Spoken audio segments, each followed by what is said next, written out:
On a tous, un jour ou l'autre, ce rêve un peu fou, devenir riche, trouver l'idée de génie qui change tout. Eh bien, pour Nicolas Bérubé, l'auteur du livre, cette grande idée a été un pari. Un pari extrêmement audacieux, miser tout son argent sur l'effondrement de l'économie mondiale. Alors, suivons son parcours et voyons ce qu'on peut en tirer comme leçon fondamentale. Imaginez la scène. On est en 2008, en plein milieu de la crise financière. L'ambiance est à la panique. Lui, il vient de lire des livres comme The Big Short, et il se dit « ça y est, c'est mon moment ».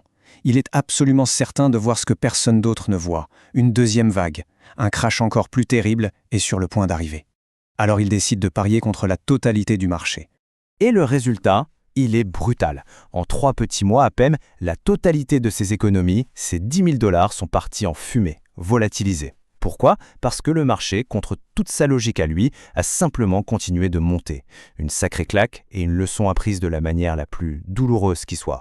Et ce coup de poing en pleine face, Bérubé l'a bien senti. Mais voilà, au lieu que c'était l'éponge et de tout abandonner, cette perte a été un véritable électrochoc. C'est là que sa véritable quête commence.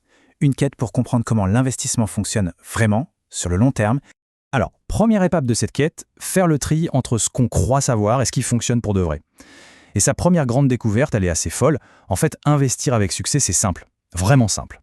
Le vrai problème, c'est que cette simplicité est cachée par des mythes qui ont la vie dure et qui coûtent très très cher.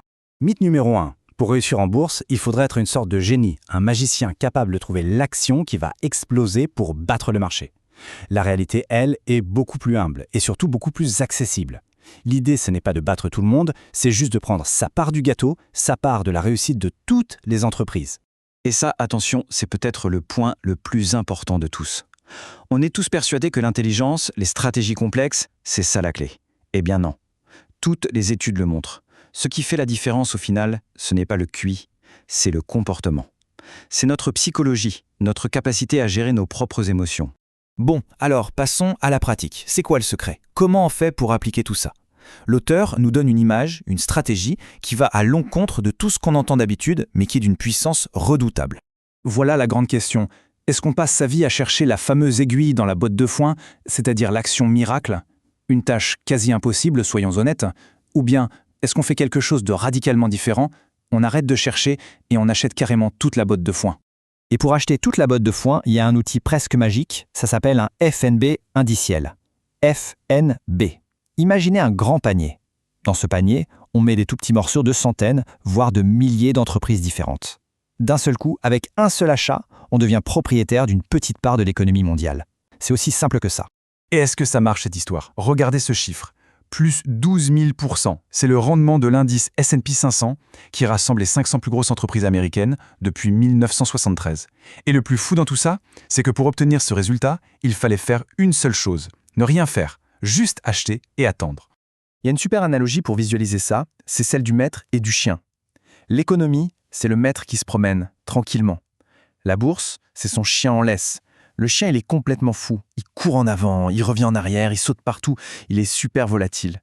Mais à la fin de la promenade, il arrive toujours au même endroit que son maître. Et le maître, l'économie, lui, il avance. Lentement, mais sûrement.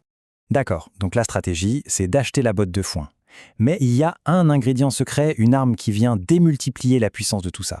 Benjamin Franklin l'avait résumé parfaitement, c'est le fameux effet boule de neige, les intérêts composés.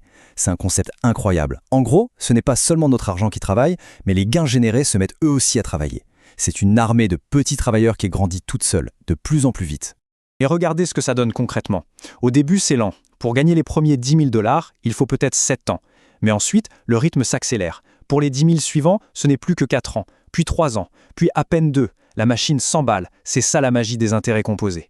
Mais attention, cette accélération, elle ne se force pas. Comme le dit Warren Buffett avec cette image géniale, on ne peut pas faire un bébé en 1 mois avec 9 femmes. Il y a des choses qui prennent du temps. Et l'investissement en fait partie. La patience, c'est vraiment l'ingrédient non négociable. Alors, résumons. On a la bonne stratégie, acheter la botte de foin. On a l'arme secrète, le temps. Tout semble parfait, non ? Sauf qu'il reste un dernier ennemi, le pire de tous. Et cet ennemi, il est juste là, dans le miroir. Qui n'a jamais hurlé ça un jour ?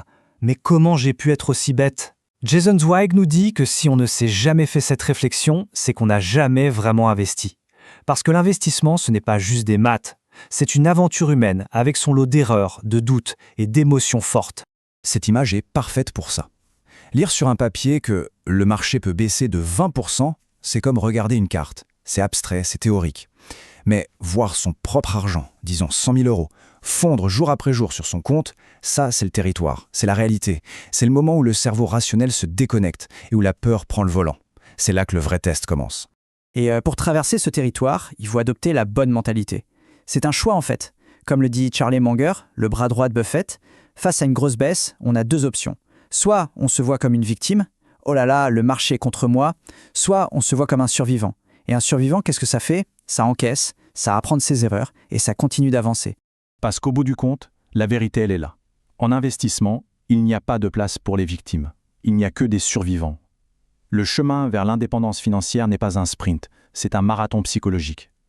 La vraie question, ce n'est pas si le marché va chuter un jour. Il va chuter, c'est une certitude.